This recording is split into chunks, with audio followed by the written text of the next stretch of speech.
Graça e paz, meus irmãos, graças a Deus, mais um dia, nosso propósito, 365 dias na palavra. Estamos no 21º dia da nossa leitura. Se você chegou aqui agora, não está entendendo nada que está acontecendo, já vou te explicar. Nós temos aqui um compromisso diário. Todos os dias juntos lemos a palavra de Deus.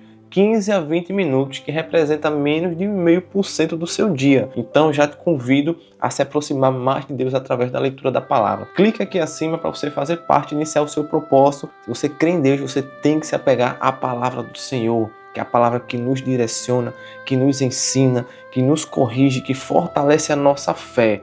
Só bênçãos, só vitória quando a gente se aproxima da palavra do Senhor, se aproximando diretamente de Deus. Vamos orar ao Senhor, me agradecendo por esta oportunidade.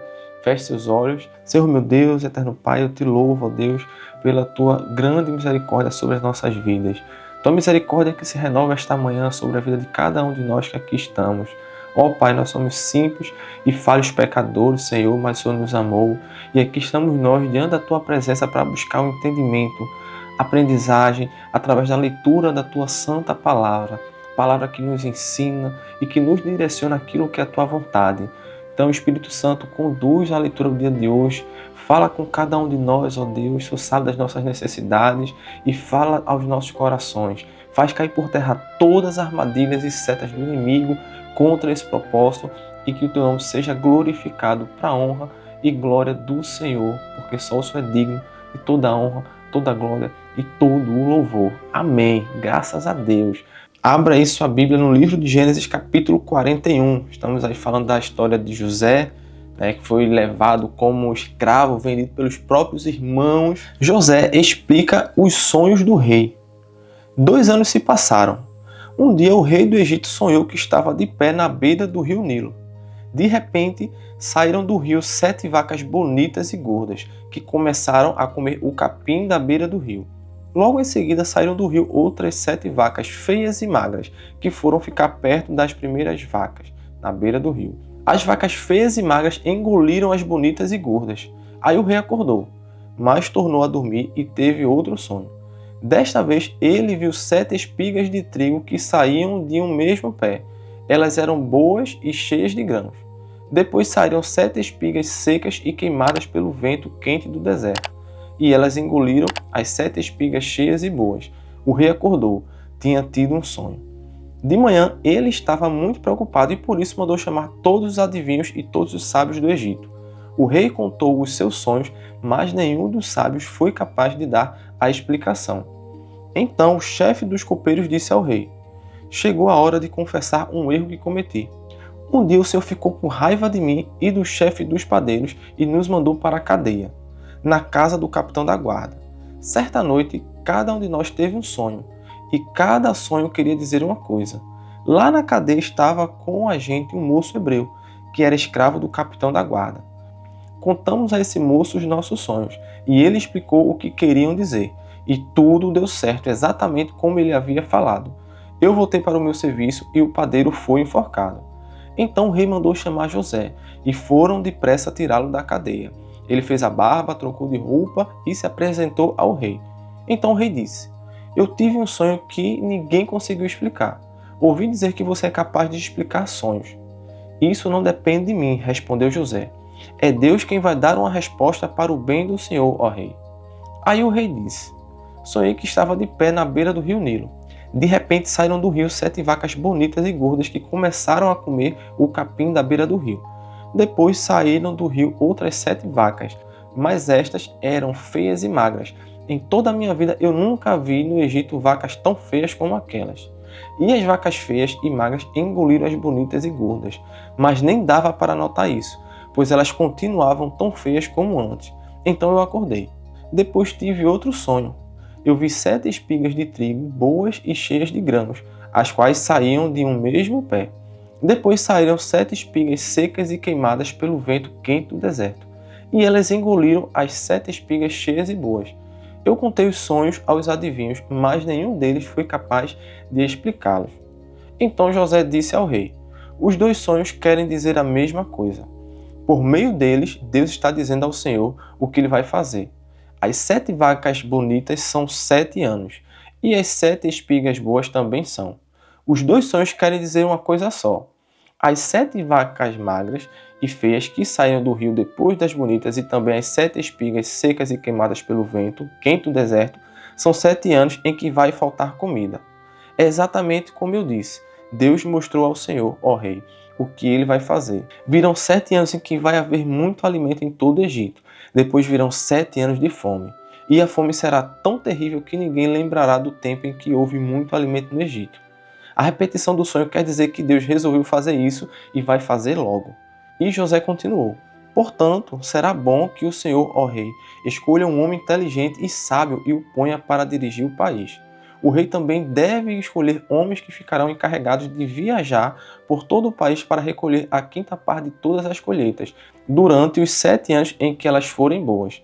Durante os anos bons que estão chegando, esses homens ajuntarão todo o trigo que puderem e o guardarão em armazéns nas cidades, sendo tudo controlado pelo Senhor. Assim, o mantimento servirá para abastecer o país durante os 7 anos de fome no Egito, e o povo não morrerá de fome. José como governador do Egito.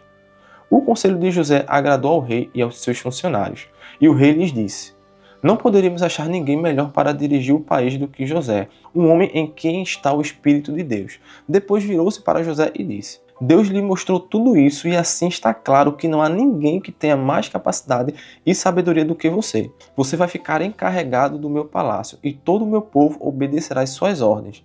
Só eu terei mais autoridade do que você, pois sou o rei. Neste momento eu o ponho como governador de todo o Egito. Então o rei tirou do dedo o seu anel sinete e o colocou no dedo de José.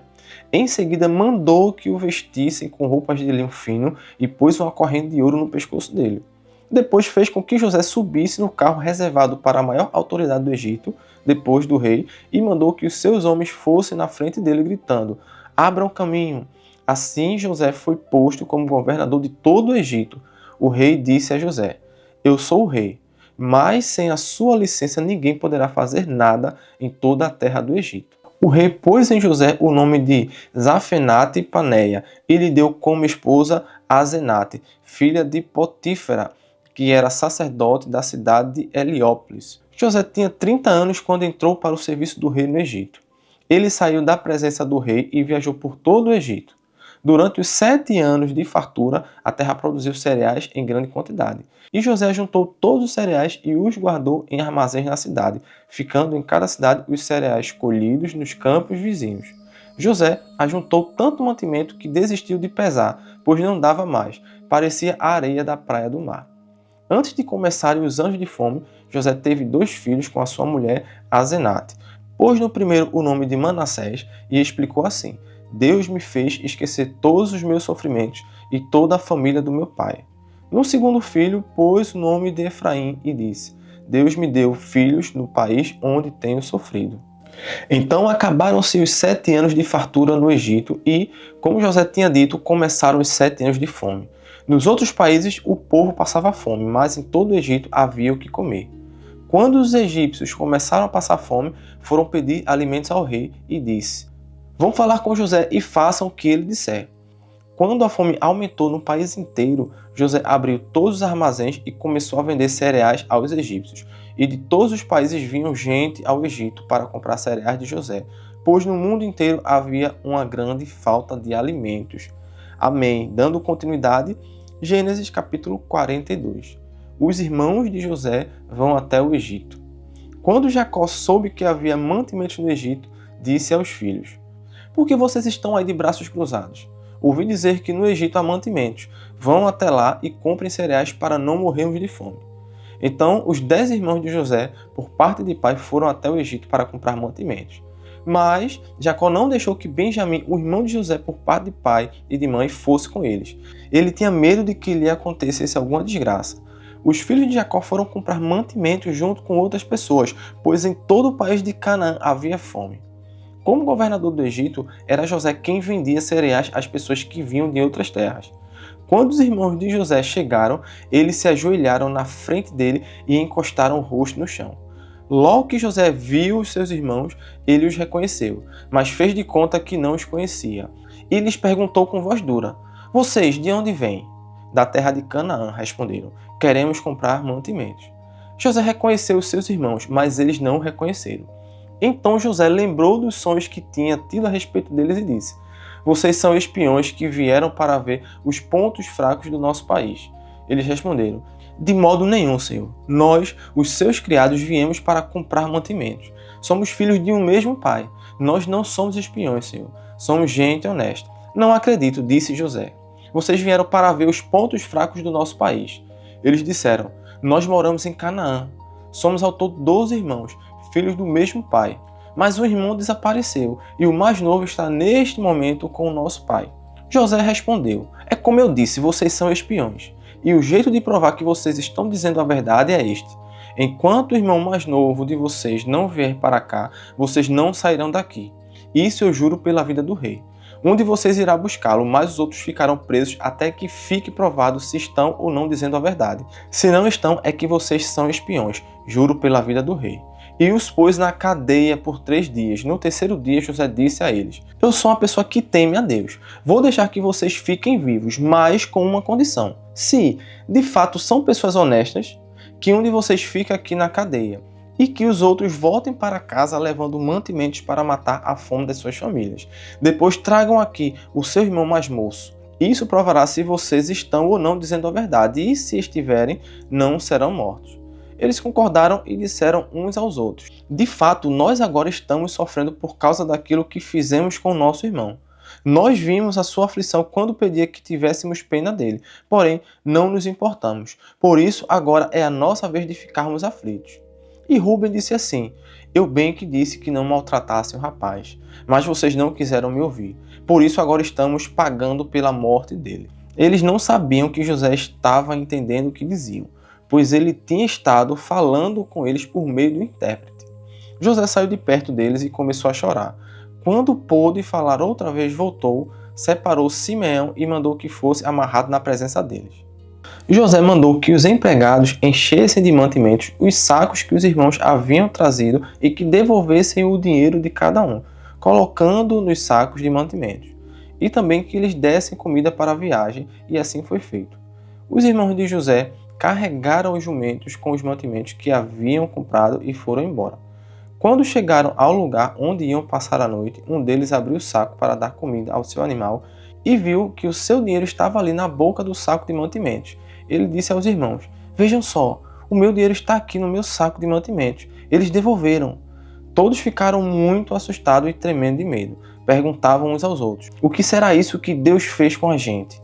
Quando chegaram a Canaã, contaram a Jacó, seu pai, tudo o que havia acontecido com eles e disseram: aquele homem, o governador do Egito, tratou a gente com brutalidade e nos acusou de termos ido ao seu país como espiões. Nós respondemos: somos homens honestos, não somos espiões. Somos ao todo 12 irmãos, filhos do mesmo pai. Mas um dos nossos irmãos desapareceu, e o mais novo está neste momento com nosso pai em Canaã. O governador respondeu: eu tenho um jeito de descobrir se vocês são homens honestos. Um de vocês ficará aqui comigo, e os outros vão voltar levando um pouco de mantimento para as suas famílias, que estão passando fome. Mas tragam aqui para mim o seu irmão mais novo. Assim, eu ficarei sabendo que vocês não são espiões, mas homens honestos. Aí entregarei o irmão de vocês e vocês poderão ficar aqui negociando. Aconteceu que quando despejaram os mantimentos, cada um achou na boca do seu saco um saquinho com o seu dinheiro. Quando eles e o seu pai viram o dinheiro, ficaram com medo. Então Jacó disse: vocês querem que eu perca todos os meus filhos? José não está com a gente, e Simeão também não está. Agora vocês querem levar Benjamim, e quem sofre com tudo isso sou eu. Aí Rúben disse ao pai: deixe que eu tome conta de Benjamim, eu o trarei de volta para o Senhor. Se não trouxer, o Senhor pode matar os meus 2 filhos. Jacó respondeu: o meu filho não vai com vocês. José, o irmão dele, está morto, e só ficou Benjamim. Alguma coisa poderia acontecer com ele na viagem que vão fazer, e assim vocês matariam de tristeza este velho. Graças a Deus, Gênesis 41 e 42 finalizado. Abra agora a sua Bíblia em Mateus capítulo 5, dando continuidade no livro de Mateus capítulo 5, o Sermão do Monte. Todos encontraram? Começa da seguinte forma: quando Jesus viu aquelas multidões, subiu um monte e sentou-se. Os seus discípulos chegaram perto dele e ele começou a ensiná-los. Jesus disse: felizes as pessoas que sabem que são espiritualmente pobres, pois o reino do céu é delas. Felizes as pessoas que choram, pois Deus as consolará. Felizes as pessoas humildes, pois receberão o que Deus tem prometido. Felizes as pessoas que têm fome e sede de fazer a vontade de Deus, pois Ele as deixará completamente satisfeitas. Felizes as pessoas que têm misericórdia dos outros, pois Deus terá misericórdia delas. Felizes as pessoas que têm um coração puro, pois elas verão a Deus. Felizes as pessoas que trabalham pela paz, pois Deus as tratará como seus filhos. Felizes as pessoas que sofrem perseguições por fazerem a vontade de Deus, pois o reino do céu é delas. Felizes são vocês quando os insultam, perseguem e dizem todo tipo de calúnia contra vocês por serem meus seguidores. Fiquem alegres e felizes, pois uma grande recompensa está guardada no céu para vocês, porque foi assim mesmo que perseguiram os profetas que viveram antes de vocês. Versículo 13, dando continuidade, o sal e a luz. Vocês são o sal para a humanidade, mas se o sal perde o gosto, deixa de ser sal e não serve para mais nada. É jogado fora e pisado pelas pessoas que passam. Vocês são a luz para o mundo. Não se pode esconder uma cidade construída sob um monte. Ninguém acende uma lamparina para colocá-la debaixo de um cesto. Pelo contrário, ela é colocada no lugar próprio para que ilumine todos os que estão na casa. Assim também, a luz de vocês deve brilhar para que os outros vejam as coisas boas que vocês fazem e louvem o Pai de vocês que está no céu. Não pensem que eu vim para acabar com a lei de Moisés ou com os ensinamentos dos profetas. Não vim para acabar com eles, mas para dar o seu sentido completo. Eu afirmo a vocês que isto é verdade. Enquanto o céu e a terra durarem, nada será tirado da lei, nem a menor letra, nem qualquer acento. E assim será até o fim de todas as coisas. Portanto, qualquer um que desobedecer ao menor mandamento e ensinar os outros a fazerem o mesmo, será considerado o menor no reino do céu. Por outro lado, quem obedecer à lei e ensinar os outros a fazerem o mesmo, será considerado grande no reino do céu. Pois eu afirmo a vocês que só entrarão no reino do céu se forem mais fiéis em fazer a vontade de Deus do que os mestres da lei e os fariseus. Vocês ouviram o que foi dito aos seus antepassados: não mate, quem matar será julgado. Mas eu lhes digo que qualquer um que ficar com raiva do seu irmão será julgado. Quem disser a seu irmão: você não vale nada, será julgado pelo tribunal. E quem chamar o seu irmão de idiota estará em perigo de ir para o fogo do inferno. Portanto, se você estiver oferecendo no altar a sua oferta a Deus e lembrar que o seu irmão tem alguma queixa contra você, deixe a sua oferta ali, na frente do altar, e vá logo fazer as pazes com o seu irmão. Depois volte e ofereça a sua oferta a Deus. Se alguém fizer uma acusação contra você e levá-lo ao tribunal, entre em acordo com essa pessoa enquanto ainda é tempo, antes de chegarem lá. Porque depois que chegarem ao tribunal, você será entregue ao juiz. O juiz o entregará ao carcereiro e você será jogado na cadeia. Eu afirmo a vocês que isto é verdade. Você não sairá dali enquanto não pagar a multa toda. Vocês ouviram o que foi dito: não cometa adultério. Mas eu lhes digo: quem olhar para uma mulher e desejar possuí-la já cometeu adultério no seu coração. Portanto, se o seu olho direito faz com que você peque, arranque-o e jogue-o fora. Pois é melhor perder uma parte do seu corpo do que o corpo inteiro ser atirado no inferno. Se a sua mão direita faz com que você peque, corte-a e jogue-a fora. Pois é melhor perder uma parte do seu corpo do que o corpo inteiro ir para o inferno. Foi dito também: quem mandar a sua esposa embora deverá dar a ela um documento de divórcio. Mas eu lhes digo: todo homem que mandar a sua esposa embora, a não ser em caso de adultério, será culpado de fazer com que ela se torne adúltera, se ela casar de novo. E o homem que casar com ela também cometerá adultério. Vocês ouviram o que foi dito aos seus antepassados: não quebre a sua promessa, mas cumpra o que você jurou ao Senhor que ia fazer. Mas eu lhes digo: não jurem de jeito nenhum. Não jurem pelo céu, pois é o trono de Deus, nem pela terra, pois é o estrado onde ele descansa os seus pés, nem por Jerusalém, pois é a cidade do grande rei. Não jurem nem mesmo pela sua cabeça, pois vocês não podem fazer com que um só fio dos seus cabelos fique branco ou preto.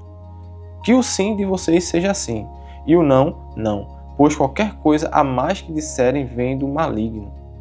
Vocês ouviram o que foi dito: olho por olho, dente por dente. Mas eu lhes digo: Não se vingue dos que fazem mal a vocês.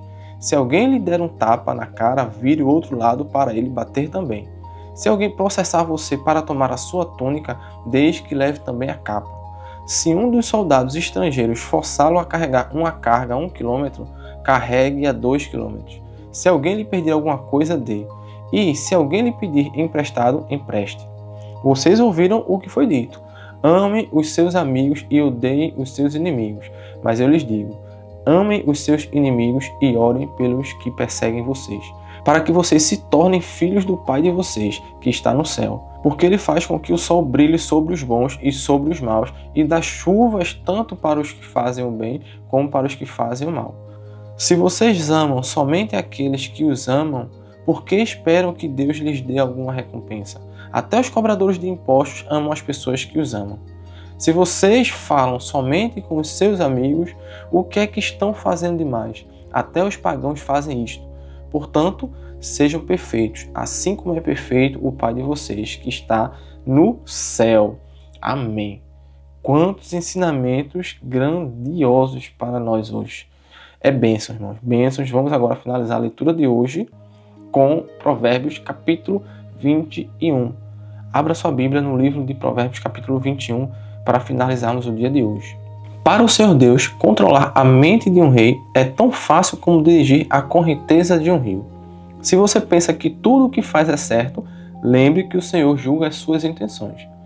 Faça o que é direito e justo, pois agrada mais a Deus do que lhe oferecer sacrifício.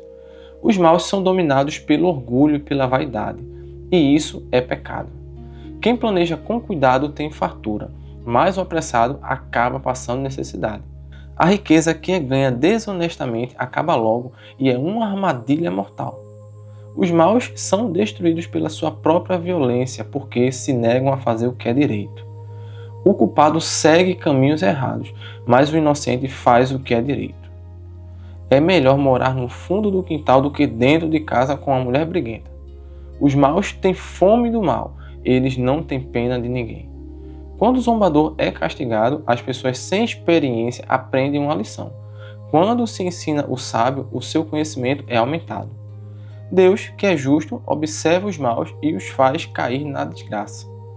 Quem recusar ouvir o grito do pobre também gritará e não será ouvido. Dê um presente em segredo a quem estiver zangado com você, e a raiva dele acabará.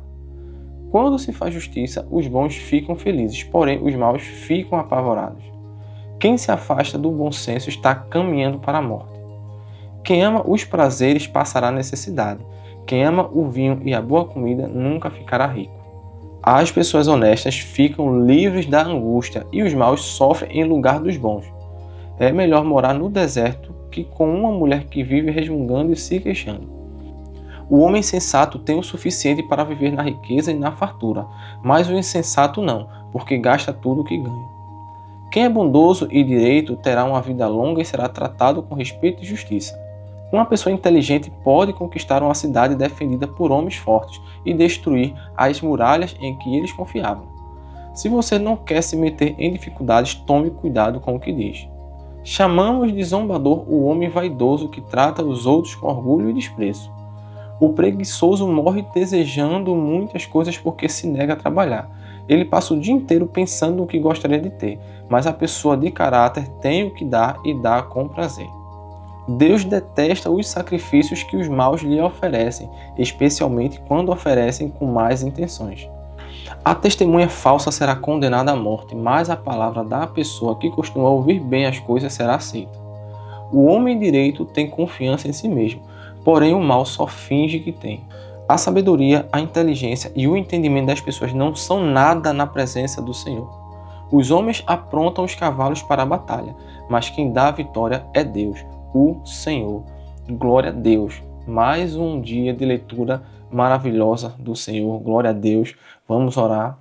Senhor meu Deus, meu Pai, te louvamos, Senhor, por tua bondade, por tua misericórdia. Obrigado, Senhor, por tua palavra ter falado aos nossos corações hoje. O Senhor sabe das nossas necessidades e o Senhor vai em encontro delas, ó Pai. Nos ajuda, Senhor, a caminharmos firmes na tua presença. Nos ensina, Senhor, através da tua palavra, aquilo que é a tua vontade para as nossas vidas. Ó Pai, abre o nosso coração, abre nossa mente e nos protege, Senhor, nos reveste com a Tua mão de poder sobre nossas vidas, ó Deus, para que nenhum mal nos aconteça e nos faça desviar dos Teus caminhos, que não faça nos desviarmos, Senhor, da Tua presença, que não nos faça desviarmos, Senhor, deste propósito de leitura diária da Tua Palavra. É assim que oramos, te agradecemos e te louvamos, Senhor. Muito obrigado por tudo, Senhor. Amém. Não se esqueça de deixar o seu like aqui, o seu comentário. Coloque aqui abaixo qual o versículo do dia falou mais no seu coração. Digite seu amém. E, claro, não se esqueça também de seguir o Instagram do nosso perfil. Amém? Deus abençoe a sua vida e amanhã estaremos juntos novamente, se Deus quiser.